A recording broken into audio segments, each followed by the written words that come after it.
మంచిది. దేవుని బిడ్డలారా, కొన్ని విషయాలు దేవుని యొక్క వాక్యాన్ని మనము ధ్యానం చేసుకుందాం. దేవుని బిడ్డలారా, మరి ఆ ప్రాంతంలో మరియ ఉంటున్నటువంటి ఆ ప్రాంతంలో అనేక మంది యవనస్తులైన కన్యకలు ఉన్నారు.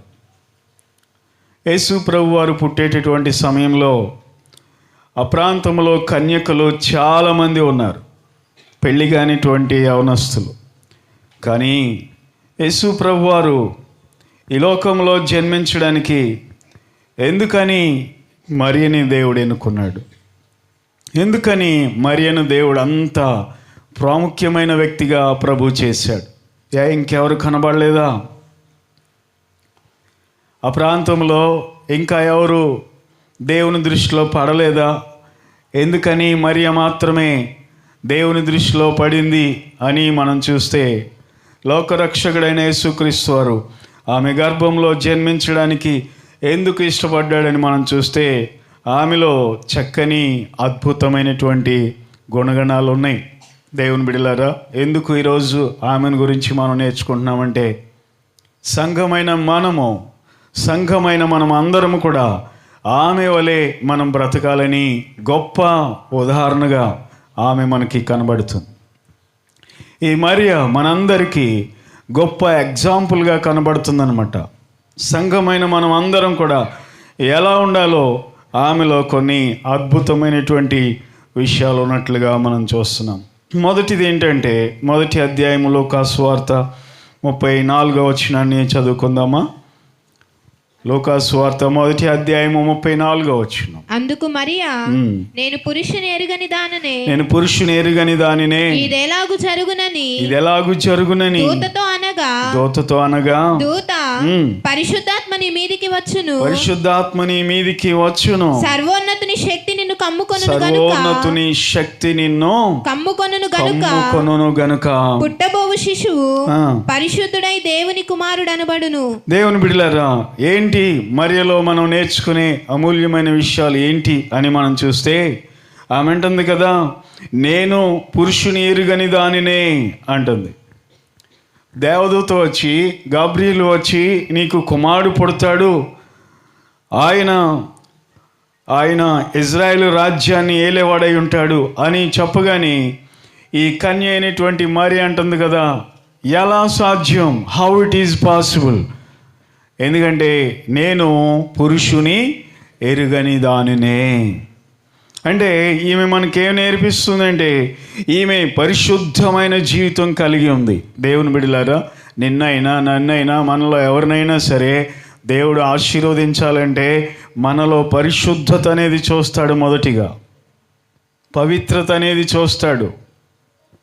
అపవిత్రులను ఆయన ఎన్నుకోడు, అపవిత్రులను ఆయన ఆశీర్వదించడు, పరిశుద్ధత లేని వారిని ఎంత మాత్రం కూడా ఆయన హెచ్చించడు.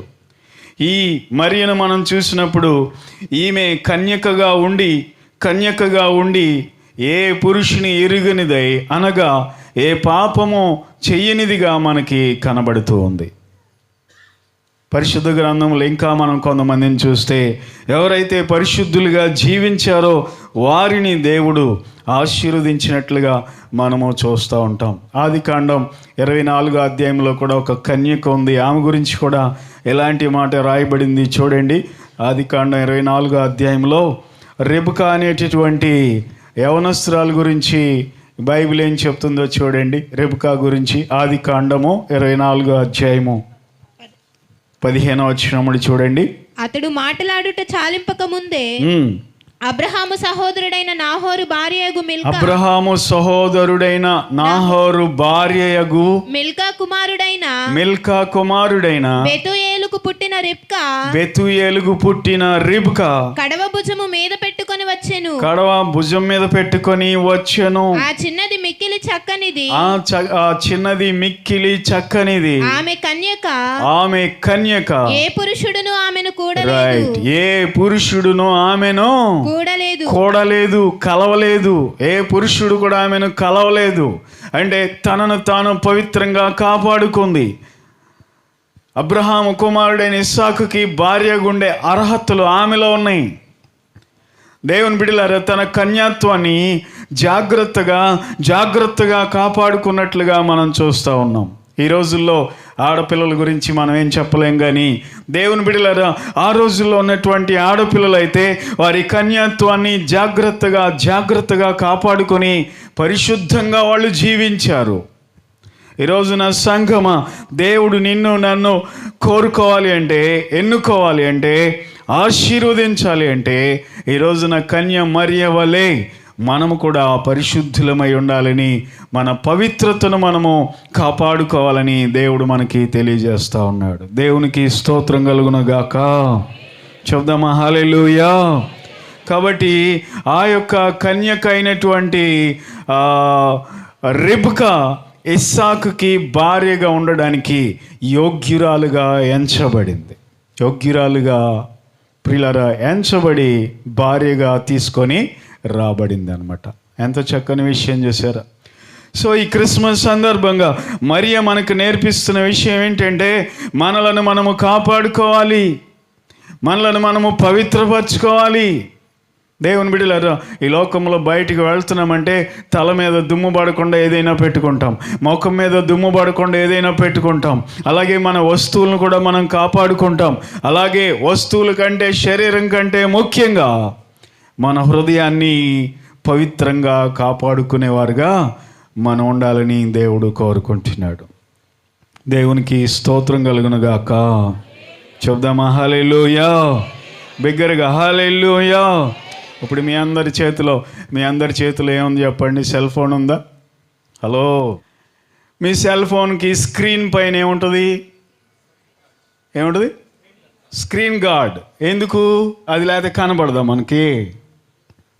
స్క్రీన్ గార్డ్ లేకపోతే అది లేకపోతే మనం ఫోన్ నొక్కలేమా? అది లేకపోతే ఇంకా క్లియర్గా కనబడుతుంది. కానీ ఎందుకు అది అంటే, ఫోన్ మీద ఏం పడకుండా, డస్ట్ పడకుండా, మీ చేతులకు ఉండే మురికి ఆ ఫోన్కి అంటుకోకుండా దాని మీద స్క్రీన్ గార్డ్ అనేది ఉంటుంది. దేవుని బిడ్డలారా, అలాగే ఈ రోజున మన జీవితాల్లో కూడా ఏ అపవిత్రత మన మీద పడకుండా, ఏ మాలిన్యము మనం అంటుకోకుండా మనల్ని మనం కాపాడుకోవాలి. కన్య మరియ అలాగున కాపాడుకుంది.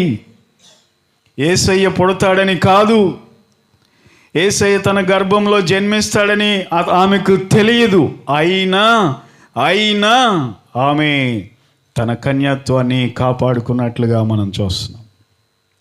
ఈరోజు దేవుడు నిన్ను ఆశీర్వదిస్తాడని చెప్పినా నువ్వు కాపాడుకోలేకపోతున్నావేమో.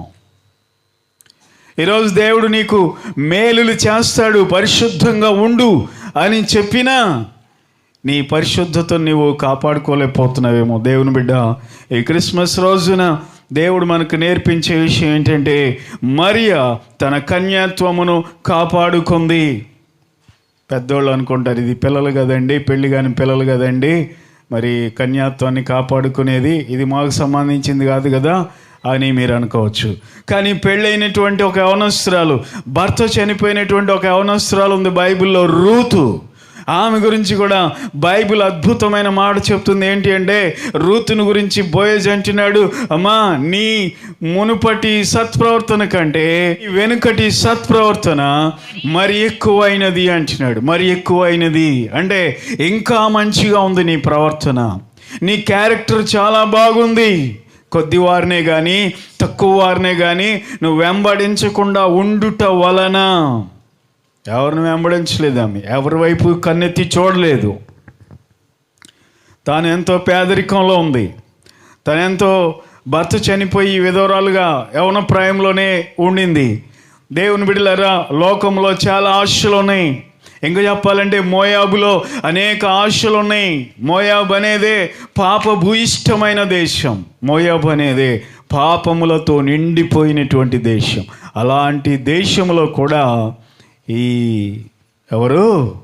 రూతు తన పరిశుద్ధతను కాపాడుకున్నట్లుగా మనము చూస్తూ ఉన్నాం. దేవునికి స్తోత్రం కలుగును గాక. చెప్పండి అందరి చేతులెత్తి హల్లెలూయా.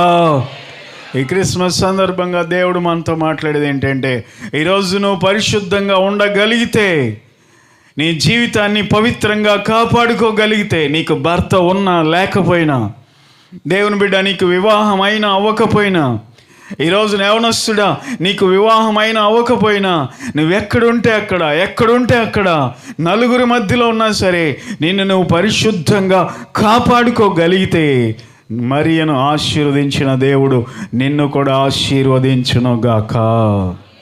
ఆమేన్, హల్లెలూయా. మరి మనకేం నేర్పిస్తుందంటే పరిశుద్ధత అనేది నేర్పిస్తుంది, పవిత్రత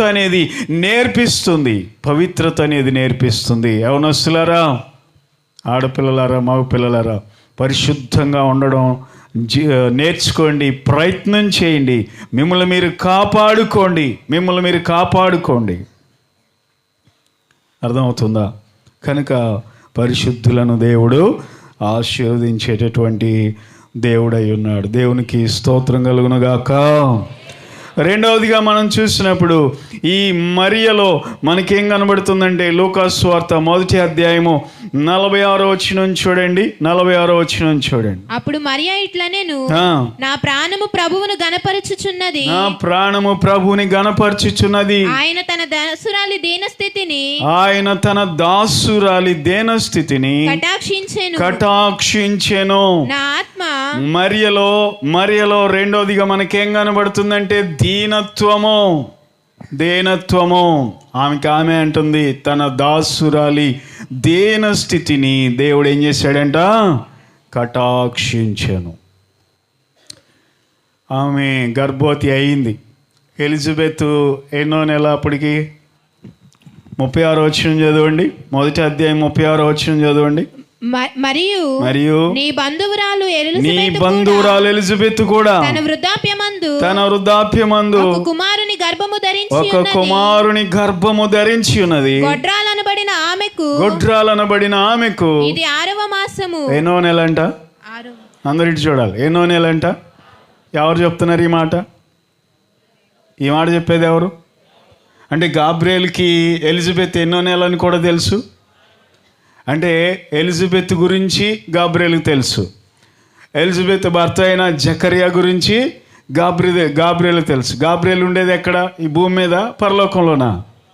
అంటే పరలోకంలో ఉండే గాబ్రియేల్ కూడా ఎలిజబెత్ గర్భము ధరించిందని 6వ నెల అని కూడా తెలుసు. అంటే 6వ మాసం అని కూడా లెక్కించబడింది పరలోకంలో ఎలిజబెత్కి. సో అది అంటే ఇంకా చెప్పాలంటే అక్కడున్న పరిస్థితులన్నీ, ఆ సిచ్యువేషన్లన్నీ దేవుడు ఎరిగి ఉన్నాడు. ఈ రోజున ఈ రామర్పాడులో నీ పరిస్థితి, నా పరిస్థితి కూడా దేవుడు ఎరిగి ఉన్నాడు. హల్లెలూయా. చూసారా? ఖచ్చితంగా దేవదూత చెప్తున్నాడు ఇది 6వ నెల ఇప్పుడు ఆమెకి. ఈ మరియ యేసయ్యను గర్భం ధరించింది అప్పుడే జస్ట్. ఇప్పుడు చెప్పండి, ఎలిజబెత్ గర్భంలో ఎవరున్నారు? ఎవరి దగ్గర చెప్పాలి? అందరు ఎవరున్నారు? మరియ గర్భంలో ఎవరున్నారు? యేసయ్య ఉన్నాడు. ఎవరింటికి ఎవరు రావాలి? ఎలిజబెత్ మరియ ఇంటికి రావాలి. కానీ మరియ వెళ్ళింది ఎలిజబెత్ ఇంటికి. వెళ్ళిందా? వెళ్ళగానే ఎవరు వందనం చెప్పారు? మరియ వెళ్ళి యోదయకు వెళ్ళి అక్కడ ఉన్నటువంటి ఎలిజబెత్ను చూడగానే ఈ మరియలో దేనత్వం ఉంది కనుక వెళ్ళగానే అమ్మా ఎలిజబెత్ గారు వందనాలమ్మా అని దేనంగా చెప్తా ఉంది. ప్రియులారా, ఎందుకు ఈ మాట చెప్తున్నానంటే, ఈ మాట ఎందుకు ప్రత్యేకంగా చెప్తున్నానంటే, ఈమె గర్భంలో ఉన్నది యేసు ప్రభు. ఈమె హెచ్చించుకోవాలి. వాస్తవానికి ఈమె గర్వించాలి. నేను లోకరక్షకుడైన యేసు ప్రభు నేను కనబోతున్నానే. ఈ ఎలిజబెత్ ఏముంది? ఎవరో యోహాన్ అంట ఆమె గర్భంలో పుట్టబోతున్నాడంట. నేను అట్లా కాదు, లోకరక్షకుడైన యేసయ్యనే కనబోతున్నాను కాబట్టి ఆమెని నేను పిలిపించుకుంటాను, ఆమె నాకు వందనాలు చెప్పాలి, నేను చెప్పించుకోవాలి అన్నట్టుగా లేదు. కానీ దేవుని బిడ్డలారా, ఈమె తనను తాను తగ్గించుకుని వందన వచనం చెప్తుంది. ఎవరికి? ఎలిజబెత్కి. దేవుని స్తోత్రం చెల్లిద్దామా? ఇప్పుడు మీలో ఎవరైనా సహోదరులు ఎదురుపడ్డారనుకో దారిలో, అక్కడ ఒక ఘర్షణ జరుగుతుంది ఇద్దరికి లోపల. ఏంటి ఆ ఘర్షణ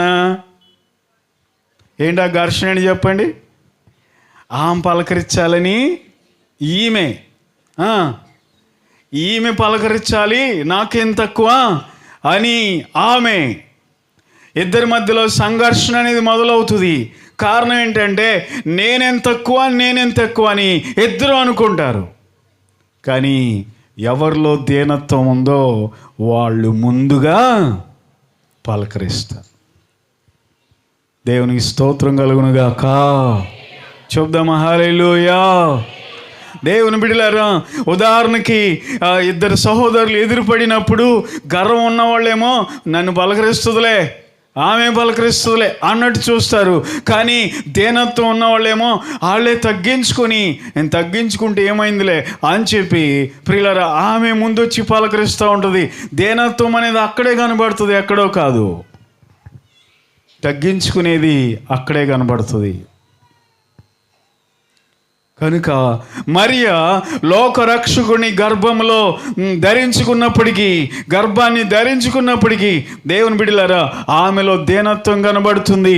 దేవునికి ప్రార్థన చేస్తూ అంటుంది, తన దాసురాలి దీన స్థితిని కటాక్షించెను. లోకరక్షకుని కనే నీవు దీనురాలు ఎలా అవుతావమ్మా? మరియా, యేసు ప్రభు నేను కనబోతున్నవే, నువ్వు దీనురాలు ఎలా అవుతావు? గొప్పదానివి కదా అంటే నా గొప్పతనం ఏమీ లేదు. ఈ లోకంలో ఈ బెత్లెహేము ఈ గ్రామాలన్నిటిలో ఎంతోమంది కన్యకులు ఉన్నారు, రాజుల కుమార్తెలు ఉన్నారు, రాణులు ఉన్నారు. అయితే వాళ్ళందరికీ లేని గొప్ప అవకాశము దేవుడు నాకు ఇచ్చాడు అని చెప్పి తనను తాను దీనురాలుగా మారిపోయిందండి.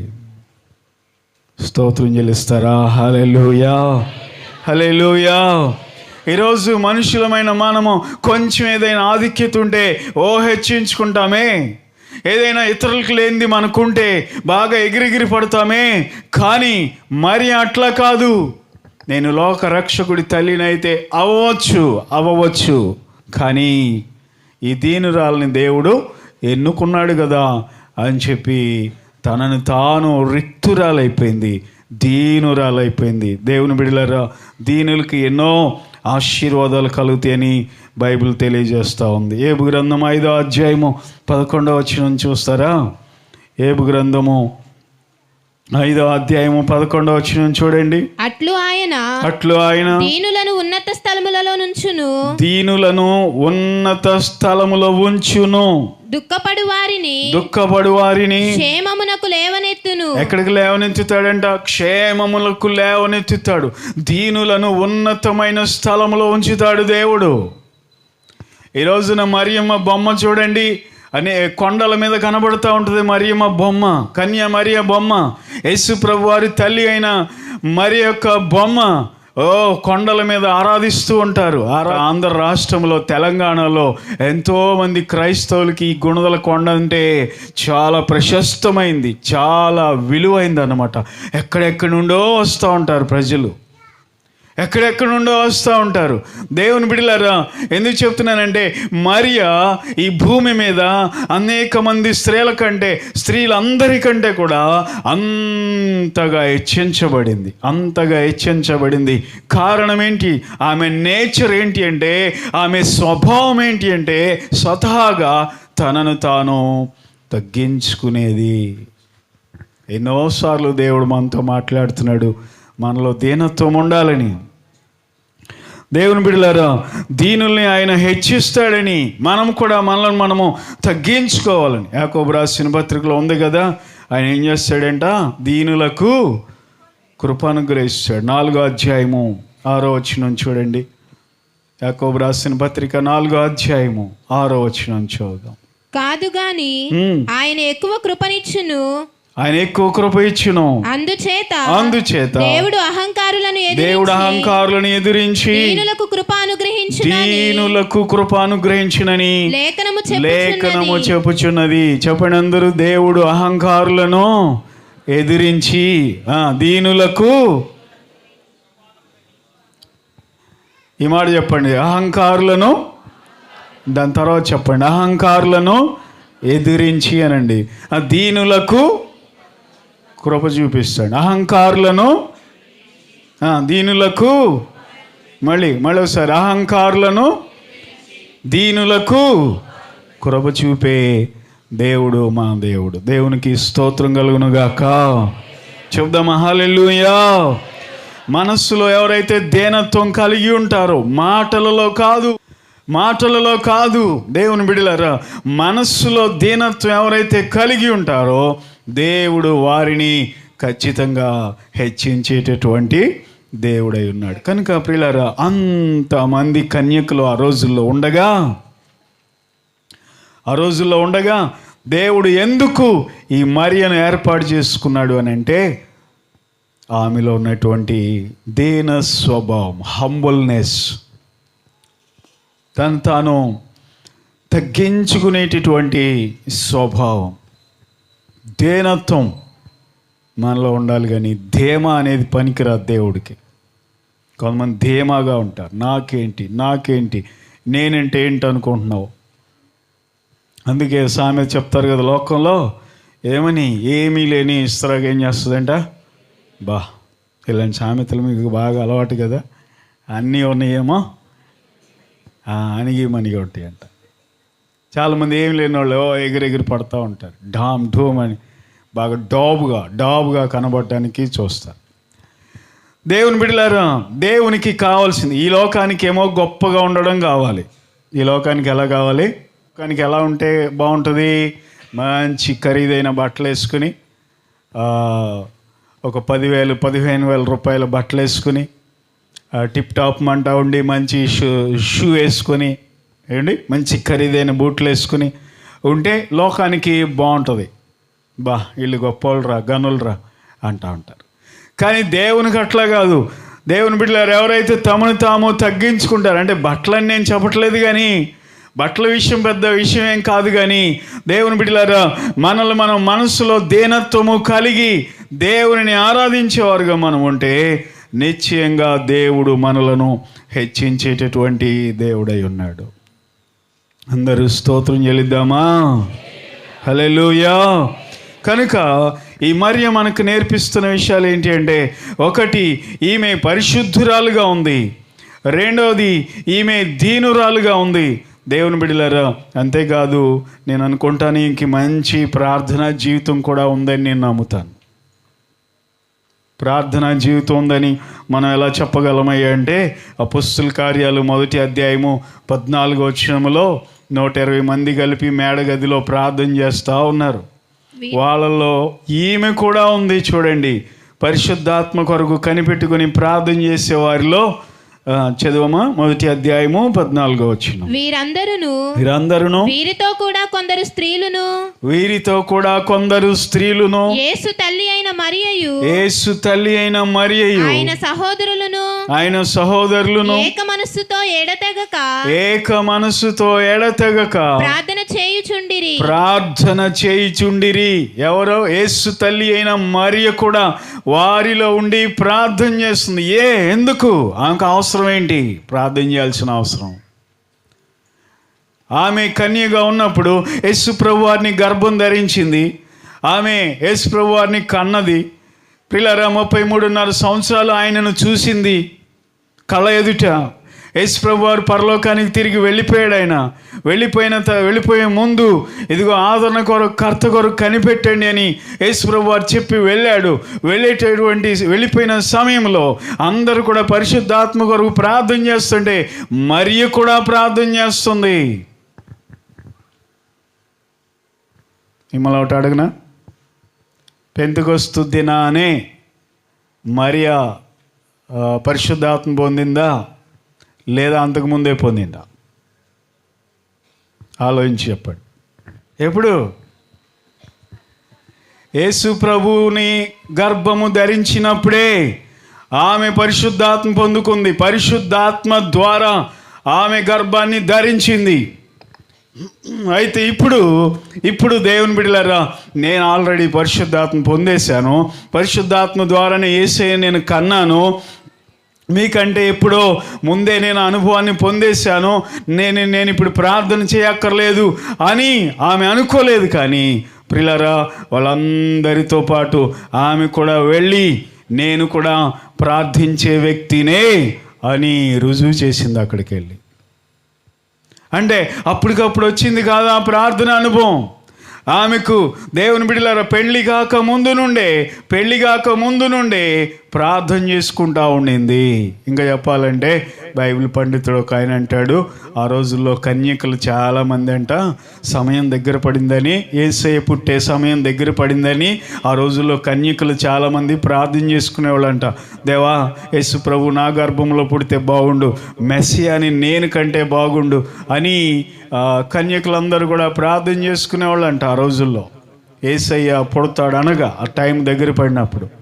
దేవుని బిడ్డలారా, అలాగున ఈ కన్య మరియ కూడా ప్రార్థన చేసుకుని ఉంటుంది. ప్రార్థన అనుభవం కలిగినటువంటి స్త్రీగా మనకు కనబడుతుంది. ఈ క్రిస్మస్ సందర్భంగా దేవుడు మరొకసారి మనల్ని హెచ్చరిక చేస్తున్నాడు. ప్రార్థన అనుభవం అనుకుందా? ఎప్పుడు ఆడంబరాలేనా? అన్యుల వలె ఆడంబరాలతో మనం ఉంటున్నామా? ప్రార్థన అనుభవం కలిగి ఉంటున్నామా? మనల్ని మనము పరిశీలన చేసుకుందాం. దేవునికి స్తోత్రం కలుగును గాక.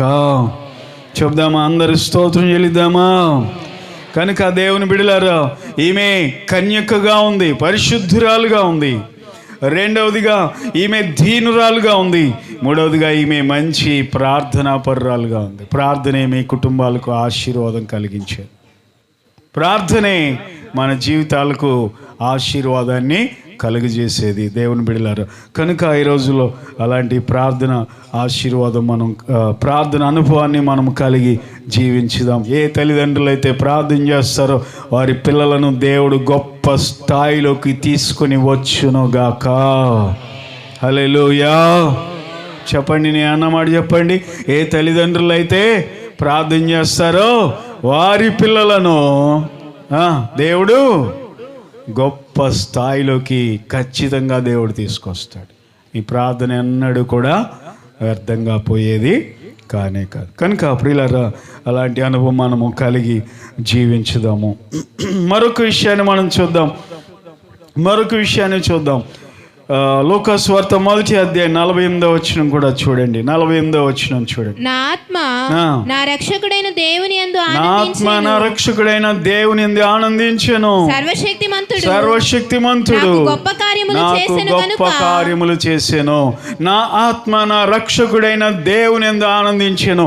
మరియ దేవునిని బట్టి ఆనందించింది. మళ్ళీ మిమ్మల్ని ప్రశ్న అడుగుతాను, అందరు నా వైపు చూడండి. యేసయ్య పుట్టాడు కన్య మరియ గర్భము. ఏం జరిగింది ఆమెకు? మేలేం జరిగింది? ఏమొచ్చింది ఆమెకి? పెద్ద ఇల్లు వచ్చిందా? పెద్ద ఆస్తులు వచ్చేసినాయి, పొలాలు స్థలాలు వచ్చేసినాయి ఆమెకి? హలో, యేసు ప్రభు పుట్టాడు ఆమె గర్భంలో. ఆమె పెద్ద ధనవంతురాలు అయిపోయిందా? భాగ్యవంతురాలు అయిపోయిందా? ఐశ్వర్యం వచ్చేసింది ఆమెకి? ఏమీ రాలా. పైగా అవమానాలు వచ్చినాయి ఆమెకి. అరే, పెళ్లి కాకముందే గర్భం ధరించిందిరా, ఏంటి ఈమె అని అందరు హేళన చేశారు. రుజువులు దొరకలేదు, కానీ రుజువులు దొరికితే రాళ్లతో కొట్టి చంపేసేవాళ్ళు. ఆమె గర్భము ధరించడానికి ఆ పాపం చేసింది అని అనుకున్నారు. అనుకున్న దానికి వాళ్ళకి ఏ ఆధారాలు దొరకలా. ఏ వ్యక్తితో పాపం చేసింది అనేది దొరకల. వాళ్ళకి దొరికితే రాళ్లతో కొట్టి చంపేసేవాళ్ళు. అన్ని అవమానాలు వచ్చినాయి ఆమె జీవితంలో. అయితే రాయబడిన మాట ఏంటంటే, ఆమె ఆత్మ దేవుని యందు ఆనందించింది. దేవుని బిడ్డ, ఈరోజు ప్రభు నమ్మిన నీ జీవితంలో కూడా ఆస్తులు ఐశ్వర్యాలను సంపాదించలేకపోవచ్చు. యేసు ప్రభు నమ్మినటువంటి నీకు కూడా ఏవో మేడలు మిద్దెలు ధనధాన్యాలు కలగకపోవచ్చు. దేవుని బిడ్డ, నువ్వు పెద్ద సంపద సంపాదించుకోలేకపోవచ్చు, కానీ ఒకటేంటంటే ప్రభువు నీకు ఇచ్చిన రక్షణను బట్టి దేవునిలో నీవు ఆనందించుదవుగాక. చెప్దామా? హల్లెలూయా. దేవుడిచ్చినటువంటి రక్షణను బట్టి దేవునిలో మనం ఏం చేయాలండి?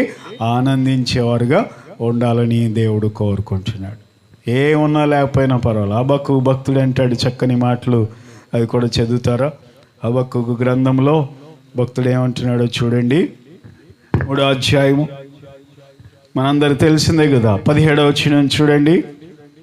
అంజూరపు చెట్లు పూయకుండినను, ద్రాక్ష చెట్లు ఫలించకపోయినను, ఒలివ చెట్లు కాపులేకుండినను, చేనులోని పైరు పంటకు రాకపోయినను, గొర్రెలు దొడ్డిలో లేకపోయినను, పశువులు లేకపోయినను ఆ. నేను యెహోవాయందు ఆనందించెదను. నేను యెహోవాయందు ఆనందించెదను. నా రక్షణకర్త నా రక్షణకర్త అయిన నా దేవుని యందు నేను సంతోషించెదను. నేను సంతోషించెదను. ప్రభువగు ప్రభు యెహోవాయే నాకు బలము. ఆయన నా కాళ్ళను లేడి ఆయన నా కాళ్ళను ఎలా చేస్తాడంట? లేడి కాళ్ళ వలె చేస్తాడు. దేవుని బిడ్డలారా, యేసు ప్రభువుని నమ్ముకుంటే అవి రాలేదు, నాకు ఇవి రాలేదు, ఆ మేలులు జరగలేదు, ఈ మేలులు జరగలేదని మనం బాధపడకూడదు. కానీ మరియ వలె దేవునిని బట్టి మనము సంతోషించేవారుగా ఉండాలని దేవుడు మనకి తెలియజేస్తూ ఉన్నాడు. కొన్నిసార్లు ఆరోగ్యం రాకపోవచ్చు నీకు. ప్రభు నమ్మిన నీ జీవితంలో కొన్నిసార్లు నీ అప్పులు తీరకపోవచ్చు, కొన్నిసార్లు ఆర్థిక ఇబ్బందులు తొలగకపోవచ్చు, కొన్నిసార్లు సరైన ఉద్యోగం లేకుండా బాధపడుతూ ఉండవచ్చు. అయినప్పటికీ కూడా పిల్లరా, వాటిని బట్టి అయితే కాదు, కానీ ప్రభువుని బట్టి మనము ఆనందించేవారమై ఉండాలని దేవుని లేఖన భాగం మనకి తెలియజేస్తూ ఉంది. అందరూ స్తోత్రం చెల్లిద్దామా? చివరిగా మరియ చేసిన మరొక పని ఏంటి అంటే ఆమె దేవునిని ఘనపరిచినట్లుగా మనము చూస్తూ ఉన్నాం. చివరిగా మాట కూడా చదవండి, నేను ముగించేస్తాను. 1వ అధ్యాయము లూకాసు వార్త 1వ అధ్యాయము 46వ వచనాన్ని కూడా చదువుకుందాం. అప్పుడు మరియా ఇట్లనెను, నా ప్రాణము ప్రభువును గణపరచుచున్నది. నా ప్రాణము ప్రభుని గణపరచుచున్నది. ఆయన తన దాసురాలి దేన స్థితిని కటాక్షించెను. మరియ తనను తాను ఎక్కడ కూడా గణపరుచుకున్నట్లుగా మనం చూడలేదు. కానీ దేవుని బిడ్డలారా, దేవునిని ఆమె గణపరిచింది ఎల్లప్పుడూ కూడా. ఇప్పుడు కనాను పెండ్లి విందులో ఏం జరిగింది మనందరూ తెలుసు కదా. నీళ్లను యేసుప్రభు వారు ఏం చేశారు? ద్రాక్షారసంగా మార్చారు. అక్కడ ఆమె యేసుప్రభుతో అంటది, ప్రభువా ద్రాక్షారసం అయిపోయిందయ్యా అని అన్నప్పుడు ప్రభు ఏమన్నాడు? అమ్మా, నాతో నీకు ఏం పని? తల్లులారా, మీ పిల్లలు మిమ్మల్ని అలా అంటే ఏం చేస్తారు? ఈ పండుగలో, ఈ క్రిస్మస్ పండుగలో రే కూర్చోరా అన్నావు అనుకో, నీ ఏంటి నాతో నీకేం పని అన్నాడు అనుకో, ఏం చేస్తారు?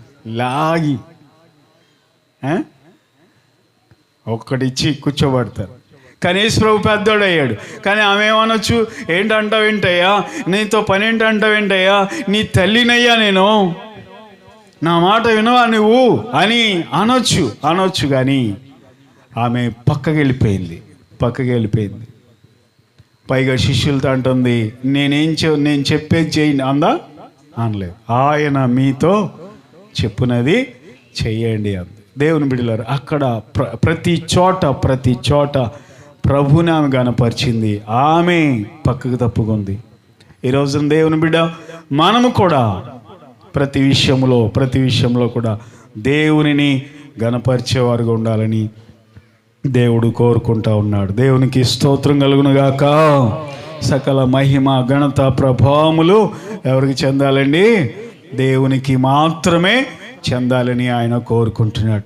కనుక మరియలో ఎలాంటి అమూల్యమైన విషయాలు దేవుని బిడ్డ ఈ క్రిస్మస్ సందర్భంగా మనం నేర్చుకుంటున్నాం. చెప్తారా ఒకటి ఏంటి? ఆమె తన కన్యాత్వమును కాపాడుకుంది, పరిశుద్ధంగా జీవించింది.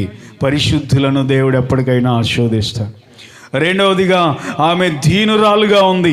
యేసు ప్రభు నేను గర్భము ధరించాననే గర్వం ఏమాత్రం ఆమెలో లేదు. కానీ ఆమె స్థితిని బట్టి, తాను ఏ స్థితిలో ఉందో ఆ స్థితిని బట్టి ఆమె తనను తాను తగ్గించుకున్నట్లుగా మనం చూస్తున్నాం.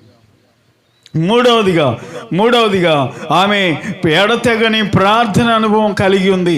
అపోస్తులతో కూడా, శిష్యులతో కూడా కలిపి ఒక గొప్ప ప్రార్థన పరురాలుగా ఉంది.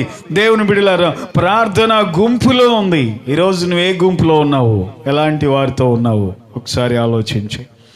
నాలుగవదిగా మనం చూసినప్పుడు దేవునిని బట్టి ఆమె ఆనందించింది. ఆమె జీవితంలో ఏ ఆస్తిపాస్తులు లేనప్పటికీ, ఆమెకి భౌతికమైన దీవెనలు, మెటీరియల్ బ్లెస్సింగ్స్ అనేవి లేనప్పటికీ ప్రభువుని బట్టి ఆమె ఆనందించింది. ఈరోజు మనము కూడా ప్రభువుని బట్టి ఆనందించేవారుగా ఉండాలి. చివరిగా మనం చూస్తున్నాం, ఆమె ప్రతి విషయంలో కూడా దేవునిని మాత్రమే ఘనపరిచింది. ఈరోజు నీవు నేను కూడా ప్రతి విషయంలో యేసయ్యను ఘనపరిచేవారుగా ఉండాలని దేవుడు కోరుకుంటున్నాడు. ఇలాంటి విషయాలు మనలో ఉంటేనే మరి వలె మనము కూడా ఆశీర్వదించబడతాం. దేవుని బిడ్డలారా, నీ పిల్లలను కూడా దేవుడు నిశ్చయముగా ఆశీర్వదిస్తాడు, అభివృద్ధి పొందిస్తాడు. ఉన్నతమైన స్థితిలోకి దేవుడు ఖచ్చితంగా తీసుకుని వెళ్ళేటటువంటి దేవుడై ఉన్నాడు. కనుక దేవుని బిడ్డలారా, ఈరోజు మరియను ఒక ఎగ్జాంపుల్గా మన జీవితంలో పెట్టుకుందామండి. ఆమెను మాదిరిగా పెట్టుకొని ఆమె వలె స్త్రీలైనా పురుషులైనా యవనస్తులైనా పిల్లలైనా ప్రతి ఒక్కరు కూడా ఆమె వంటి మాదిరి మనం కలిగి ప్రభువులో ముందుకు సాగిపోదాం. ఈ మాటలు దేవుడు దీవించును గాక.